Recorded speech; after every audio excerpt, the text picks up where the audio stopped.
꿈은 마치 유정란과 같습니다.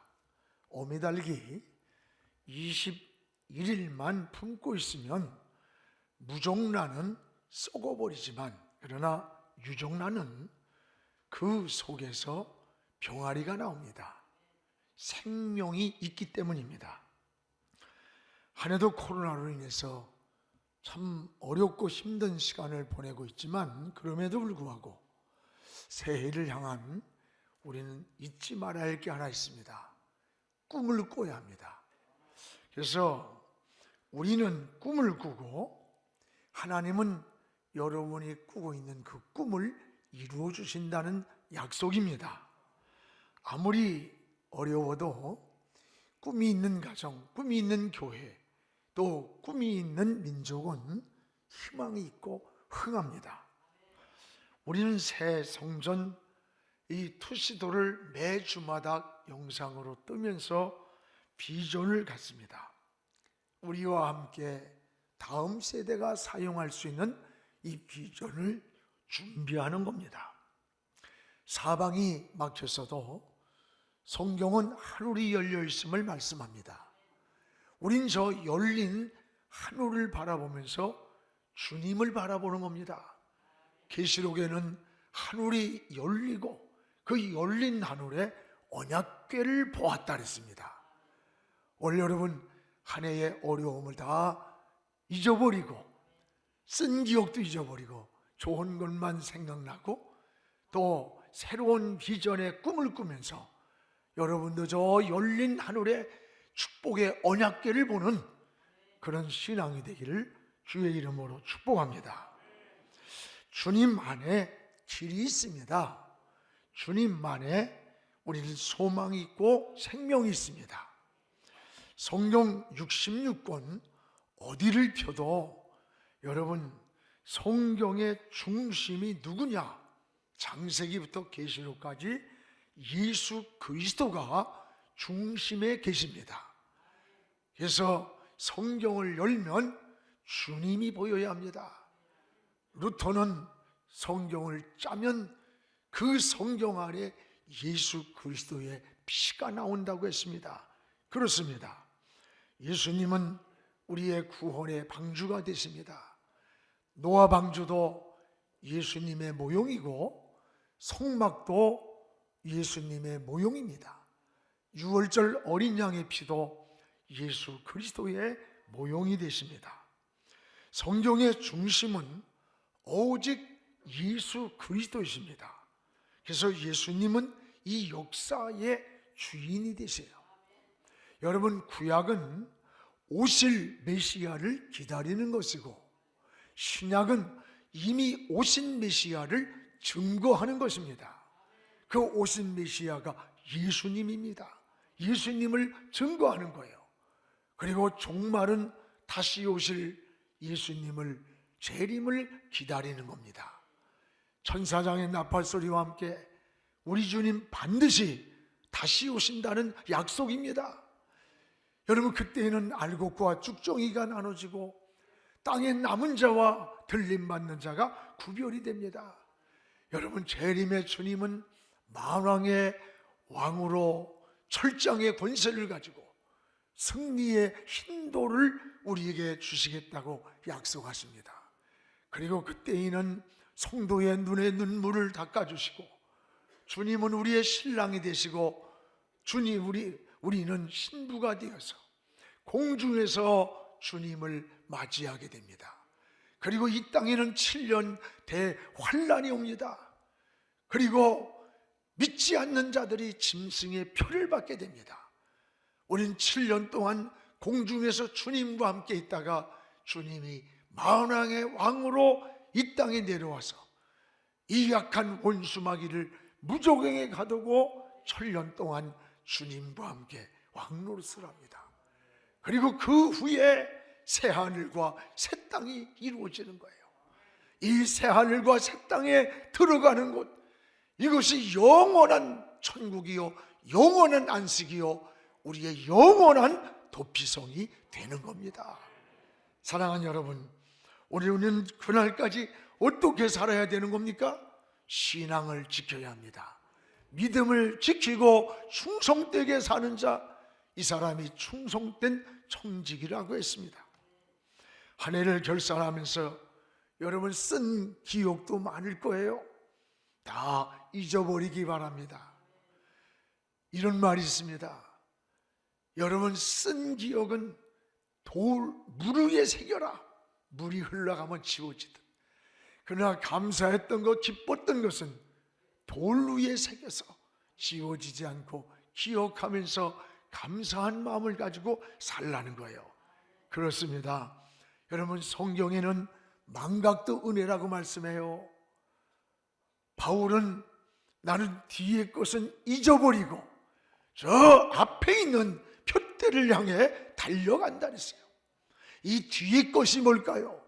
상처받았던 것, 쓴 기억들, 실패했던 것, 아팠던 것, 이런 것들은 다 잊어버리고 저 앞에 있는 표대를 향해 달려간다는 거예요. 여러분도 새해를 보내면서 맞이하면서 이제 한 해 동안 묵었던 것, 쓴 기억, 아팠던 것 다 잊어버리고 여러분 저 십자가를 바라보고 달려가는 새해가 되기를 주의 이름으로 축원합니다. 오늘 말씀은 도피성에 대한 사건입니다. 민수기 35장에 보면 여호수아는 가나안 땅을 점령한 후에 6개의 도피성을 설정했어요. 이것은 일찍이 하나님이 모세를 통해서 명령하셨던 것이에요. 그리고 백성들이 때로는 부지 중에 실수를 하고 때로는 원치 않게 잘못하여 죄를 지었을 때 그들을 보호해주는 사법 조치가 바로 도피성입니다. 어떤 죄인지라도 여러분 이 도피성으로 달려가면 어떤 실수와 허물이 있어도 도피성으로 달려가면 이 죽음을 면하게 됩니다. 율법은 죄를 지으면 그 죄의 대가를 그대로 받는 거예요. 그래서 이는 이로 눈은 눈으로 실수해서 사람을 죽였으면 내가 죽어야 되는 거예요. 이게 율법입니다. 그래서 어떤 죄인이라도 어떤 실수를 했을지라도 이 억울한 자를 살리기 위해서 하나님은 도피성을 만들어 놓으셨어요. 그리고 죽을 수밖에 없는 인간을 살리기 위해 만들어 놓은 것이 도피성인데 이 도피성으로 피하기만 하면 그 안에 들어있는 자는 끌어내질 못해요. 그 자는 보호해 주는 거예요. 살 길을 주는 거예요. 이 도피성에 있는 자는 어떤 잘못이 있을지라도 죽이거나 건들지 못하는 게 도피성이에요. 사랑하는 여러분, 이 도피성이 뭘까요? 바로 예수 그리스도가 우리의 영원한 도피성이라는 것을 감사하시기 바랍니다. 그래서 무엇보다도 하나님은 이 도피성을 만들었는데 왜 이런 도피성을 하나님이 만드셨을까? 오늘 2절, 3절을 그렇게 한번 읽어보겠습니다. 이스라엘 자손에게 말하여 이르기를 내가 모세를 통하여 너희에게 말한 도피성들을 너희를 위하여 정했다. 그리고 부지 중에 실수로 사람을 죽인 자를 그리로 도망하게 하라. 도망하게 하라. 이는 너희를 위해 피의 보복자를 피할 것이라. 우리가 살다 보면 실수할 때가 있어요. 잘못할 때가 있어요. 죄를 지을 때가 있어요. 이럴 때에 그 죄를 정죄하고 그 죄값을 치러야 할 때 막 도피성으로 달려가는 거야. 그럼 도피성에 들어가 있는 동안은 누구도 그를 끌어내지를 못하는 거예요. 그에게 돌을 던지고 재판을 할 수가 없는 거예요. 이게 바로 하나님이 만드신 도피성입니다. 또 민수기에 보면 25절에 보면 도피성에 들어온 자는 반드시 보호한다. 원수마귀는 끊임없이 우리를 정죄합니다. 우리를 두려움을 줍니다. 우리에게 불안을 줍니다. 그래서 여러분 잘못했을 때에 잘못하도록 유혹을 해서 죄를 짓게 만든 후에는 너 이런 죄인이 기도한다고 하나님이 듣겠느냐? 그래서 하나님을 피하게 만들어요. 또 기도할 용기를 갖지 못하게 하고, 기도한다고 듣느냐 안 하는 확신을 빼앗아가는 거예요. 무서운 겁니다. 그러나 우리는 주님 품으로 들어가면 이 원수 마귀가 손을 대지 못하도록 보호해 주는 거예요. 건져주시는 거예요. 아니야, 그가 그런 죄를 졌을지라도 내가 그를 위해 핏값을 지불했다, 죄값을 지불했다 라고 주님이 변호해 주시는 거예요. 여러분, 그럼 우린 어디로 가야 됩니까? 이 도피성으로 달려가야 되는 거예요. 여러분, 주님의 품으로 우린 달려가야 되는 거예요. 다른 곳에 사는 길이 없습니다. 이 도피성으로만 가야 살 길이 있는 거예요. 그래서 이사야 55장 7절에 이렇게 말씀합니다. 악인은, 우리 같이 읽읍시다. 악인은 그 길을, 불의한 자는 그 생각을 버리고 여호와께로 돌아오라, 여호와께로 돌아오라. 그리하면 그가 긍휼히 여기시리라. 우리 하나님께로 돌아오라, 그가 너그럽게 용서하리라. 우리 하나님의 품이 도피성이에요. 네가 억울한 길, 악인의 길을 갔을지라도, 불의하게 살았을지라도 그 생각을 버리고 하나님께로 돌아와라. 하나님이 긍휼히 여긴다, 널 용서한다. 이 하나님의 품이 바로 우리의 도피성인 거예요. 오늘 사랑하는 여러분, 하나님의 음성, 이걸 듣고 하나님의 품으로 돌아가야 살아요. 이것이 영원한 도피성임을 고백하시기를 주의 이름으로 축원합니다. 그래서 하나님은 그 시대마다 이 도피성을 주셨어요. 그래서 이 도피성으로 피하면은 살게 해주셨어요. 그 최초의 도피성은 하나님이 모세를 통해서 도피성을 만들게 하셨고, 그리고 여호수아가 가나안을 점령하고 최초로 6개의 도피성을 지역마다 만들어 놨어요. 그리고 백성들이 잘못할 때 그곳으로 달려가서 보호받도록, 그곳에서 하나님이 지켜주시도록 보호해 주시는 초소가 도피성이에요. 우리는 이 영원한 도피성, 원수마귀의 손못대는 도피성, 여기는 바로 예수 그리스도의 품입니다. 그래서 우리는 날마다 어디로 가느냐?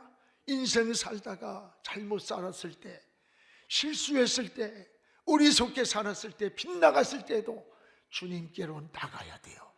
주님 품을 찾아야 돼요. 주님께로 나가면 주님이 우리의 도피성이 되어서 보호해 주시는 거예요. 사랑하는 여러분, 그래서 호세아서 1장 6절에 이렇게 말씀합니다. 오라, 우리가 여호와께로 돌아가자. 돌아간다는 말은 뭐예요? 잘못 살았다는 거죠. 다시 여호와께로 돌아가자. 여호와가 우리를 찢었을지라도 도로 낫게 해주신다. 여호와가 우리를 때로는 잘못 살아 치셨어도 다시 우리를 싸매주신다. 자녀가 여러분 자꾸 빗나가고 악한 길을 가고 위험한 길을 가고 망하는 길을 갈 때 부모는 그 자식을 사랑해서 매를 들 때가 있어요. 고난을 줄 때가 있어. 하나님도 똑같아요. 하나님이 우리를 사랑하셔서 우리가 억울한 길, 악한 길을 갈 때 하나님은 때로는 우리를 찢으실 때가 있어요. 때로는 우리를 칠 때도 있어요. 그러나 다시 여호와께로 돌아가자는 거예요. 그 찢으신 하나님은 다시 하나님께로 돌아가면 싸매 주신다, 낫게 해주신다는 거예요. 오늘 우리의 영원한 도피성인 예수 그리스도에게로 돌아가기를 축복합니다. 그래서 노아 시대에는 노아의 방주가 바로 도피성이었습니다. 여러분, 창세기 7장 23절 우리 같이 한번 읽겠습니다. 지면의 모든 생물을 쓸어버리시니 곧 사람과 가축과 기는 것과 공중의 새까지 이들은 땅에 쓸어버림을 당하였으되 오직 노아와 그와 함께 방주에 있던 자만 남았더라. 오직 노아와 함께 방주에 있던 있던 자만 남았더라. 방주 안에 있던 생명체만 살았다는 거예요. 이 노아 방주는 노아 시대에 바로 생명을 살리는 도피성입니다. 하나님은 120년간 노아의 방주를 짓게 하셨어요. 그리고 그 방주 안에 들어가 계세요. 여러분, 이 방주는 뭐냐? 예수 그리스도의 모형입니다. 예수 그리스도의 품으로 들어가야만 사는 거예요. 이 방주 안에 들어간 자만 사는 거예요. 그런데 노아는 120년간 방주를 지으면서 이 땅에 하나님이 오실 때를 심판과 죄악을 선포했어요. 그리고 이 방주 안에 들어오기를 원했어요. 그러나 모든 사람들이 비웃었습니다. 그러나 노아는 하나님의 말씀대로 비웃든지 말든지 변함없이 방주를 지은 거예요. 오늘날도 똑같습니다. 누가 예수 믿으라고 하면요, 비웃어요. 그러나 비웃는 자들을 의식하지 마십시오. 오직 우리는 사는 길을 선택하시기를 바랍니다. 우리 그리스도인들은 넓은 길이 아니라 좁은 길입니다. 내가 가고 싶은 길만 가는 게 아니에요. 내가 가야 할 길을 가야 되는 거예요. 이게 신앙의 길이고 믿음의 길이고 사명의 길이 되는 거예요. 사랑하는 여러분, 노아 홍수 때 노아 방주 안으로 들어가야만 산 것처럼 지금 이 시대도 어쩌면 노아의 시대와 같다. 이 주님이 하신 말씀이에요.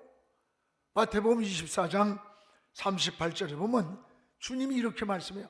홍수 전까지, 노아가 방주에 들어가던 날까지 이 방주문이 닫히면 이 문은 노아가 닫은 게 아니에요.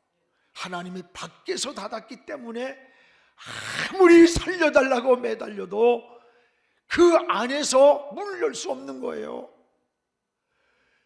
여러분, 방주문이 닫히기 전까지가 기회예요. 이 문이 닫히면 다시 열릴 수 없어요. 저 방주가 미국의 켄터키주에 가면 제가 몇 년 전에 가봤어요. 똑같은 방주의 크기로 재현해놓은 거예요. 똑같이. 어느 재벌가가 재산을 다 기부해가지고 수천억을 들여서 저 방주를 그대로 만들었어요. 그 안에도. 저 설계가 신비한 겁니다. 신비해. 여러분, 120년을 지은 거예요. 위로자가 없어요. 사람들은 비웃어요. 그래도 하나님 말씀을 믿고 노아는 끝까지 방주를 지었어요. 그리고 방주문이 들어간 후에 하나님이 밖에서 닫아버렸어요. 그 닫는 시간까지 먹고 마시고 시집가고 장가가면서, 이게 뭐예요? 세상에 취하여서 살다가 그들은 닫히는 시간까지 결국은 생명이 살지 못하고 노아의 식구와 방주 안에 들어간 생명체만 살았던 거예요. 여러분, 인간이 굉장히 지혜롭고 굉장히 똑똑한 것 같지만 한치 앞을 모르고 사는 게 인간입니다. 이게 인간이에요. 수년 전에 제가 그 인도네시아 반동에 있는 반석교회에 그 선교지에 집회를 갔어요. 그 교회에서 수마트라 섬에서 지진이 일어났던 데를 봉사활동을 갔는데 생선회를 먹질 않아. 그래서 왜 그러냐고 했더니 바다에 지진이 일어나가지고 30만이 죽었대, 사람이. 그래서 물고기가 사람을 뜯어먹고 살았기 때문에 그 물고기를 먹을 수가 없는 거야, 생선을. 사람을 먹었다는 상상도 못한 일입니다. 그런데 놀라운 일은 그때에 다람쥐, 산토끼, 노루 이런 산짐승들이 내려와가지고 막 이리 뛰고 저리 뛰고 그러더니 며칠 전서부터. 그러더니 어디론가 다 도망을 갔대요. 근데 사람들은 지진이 일어나는데 바닷속에서 일어난 거예요. 그 지진이 일어나서 30만이 죽는 그 시간까지 배를 타고 포토놀이란 거예요. 여러분, 인간이 이렇게 어리석은 거야. 굉장한 것 같지만 우린 한치 앞을 모르고 사는 거예요. 오늘 노아의 방주문이 닫히기까지 사람들은 먹고 마시고 즐기고 세상에만 취해 살았다는 거예요. 오늘 이 방주가 바로 예수 그리스도의 모형입니다. 방주 안으로 들어온 자만 살았듯이 여러분, 예수 그리스도의 품으로만 들어와야 산다는 것을 기억하시기 바랍니다. 우리 주님만이 영원한 우리의 도피성이라는 것을 기억하시기를 축복합니다. 또한 6월절 양의 피가 도피성이었습니다. 여러분, 애굽 땅에서 이스라엘 백성들을 구원할 때에 양의 피를 통해서 이스라엘 백성을, 고센 땅에 있는 이스라엘 백성을 보호했잖아요. 창세기 12장 우리 23절을 같이 한번 읽겠습니다. 여호와께서 애굽 사람들에게 재앙을 내리려고 지나가실 때에 문 인방과 좌우 문설주의 피를 보시면, 뭘 보시면? 피를 보시면 여호와께서 그 문을 넘으시고, 그 피를 보시면 하나님이 그 집의 문을 넘었다. 이게 6월이에요. 이게 패스오버, 죽음의 사자가 그 집을 넘었다는 거야. 뭘 볼 때? 피를 보시면. 멸하는 자에게 너희 집에 들어가서 너희를 치지 못하게 하나님이 막았다는 거예요. 사랑하는 성도 여러분, 우리의 신앙이 바로 이런 거예요. 우리의 눈에 보이지 않지만 하나님의 손이, 보이지 않는 하나님의 손이 여러분 이스라엘 백성을 지켰던 거예요. 고센 땅의 백성들을 보호했던 겁니다. 그렇습니다. 여러분, 뭘 볼 때? 피를 볼 때. 이게 6월절 양의 피예요. 사랑하는 성도 여러분, 죽음을 넘어간 이 6월절 양의 피가 예수 그리스도가 십자가에서 우리를 위해서 죽어주신 6월절 양이 되셨습니다. 이게 바로 보혈의 능력이에요. 원수마귀는 이 피를 볼 때에 도망을 갔어요. 이게 6월의 역사가 일어났습니다. 그래서 여러분, 찬양도 보혈 찬양을 많이 부르시기 바랍니다. 여러분, 보혈의 능력을 경험하게 되는 거예요. 보혈의 역사가 일어나는 거예요. 원수마귀가 물러가는 거예요. 원수마귀는 목사를 무서워하지 않습니다. 장로를 무서워하지 않습니다. 여러분, 어떤 직책을 무서워하는 게 아니에요. 여러분 속에 흐르는 주님의 보혈, 여러분 속에 계시는 예수 그리스도, 그분을 보시는 거예요. 사랑하는 여러분, 보혈의 능력이 여러분과 함께 하기를 축복합니다. 우리 예수 그리스도는 6월절 양이 되셨어요. 이 양의 피를 문설주에 발랐던 그 넓은 애굽 땅에 한 모퉁이 고센 땅에 살고 있던 이스라엘 백성들의 가정은 그 피를 볼 때, 그 문을 넘었다는 거예요. 여러분의 영혼에 예수 그리스도의 피가 흐를 때, 여러분의 영혼 속에 예수 그리스도의 생명이 들어있을 때 죽음의 사자가 넘어가는 거예요. 이게 6월이에요. 패스오버 시키는 거예요. 우리 주님만이 영원한 도피성입니다. 여러분, 예수 그리스도의 품으로 달려가는 여러분 되기를 주의 이름으로 축원합니다. 나는 신앙인들이 중요한 거는 우리가 잘못 살 수 있어요. 실수할 수 있고 죄질 수 있어요. 그러나 정직하려고 노력해야 돼. 가장 무서운 게 거짓입니다. 여러분, 거짓은 용서받을 수 없는 거예요. 정직하도록. 이건 부부관계도 마찬가지예요. 사회에서도 마찬가지예요. 사사로운 것을 자꾸 거짓말하는 사람들, 나라의 지도자가 되겠다는 사람이 거짓말하는 거, 이건 지도자가 아니에요. 근본적으로 정직해야 돼. 우리 신앙이야. 이게 신앙인들은 삶이 다른 거예요. 사랑하는 성도 여러분, 올해도 다 저물어가고 이제는 새해를 준비합니다. 사랑하는 여러분이요, 우리의 살 길은 도피성으로 달려가는 거예요. 우리의 영원한 도피성은 바로 예수 그리스도이십니다. 기도하겠습니다. 살아계신 우리 아버지 하나님, 주를 찬양합니다. 영광을 하나님께 돌립니다. 다사다난했고 힘들었던 한 해였지만 이 자리까지 살고 있는 시간이 감사하고 은혜입니다. 쓴 기억은 지워지게 하시고 오늘도 하나님 새해를 향해 도피성을 향해 나가게 해 주옵소서. 우리 주님의 품만이 영원한 도피성임을 고백하게 하여 주옵소서. 노아의 방주가 도피성인 것처럼, 유월절 양의 피가 묻은 곳이 도피성인 것처럼 우리 주님이 영원한 도피성임을 고백하면서 하나님 새해 동안 새롭게 주님께로 더 가까이 나가는 하나님의 사람들로 살게 하여 주시옵소서. 예수님 이름으로 기도하옵나이다. 아멘.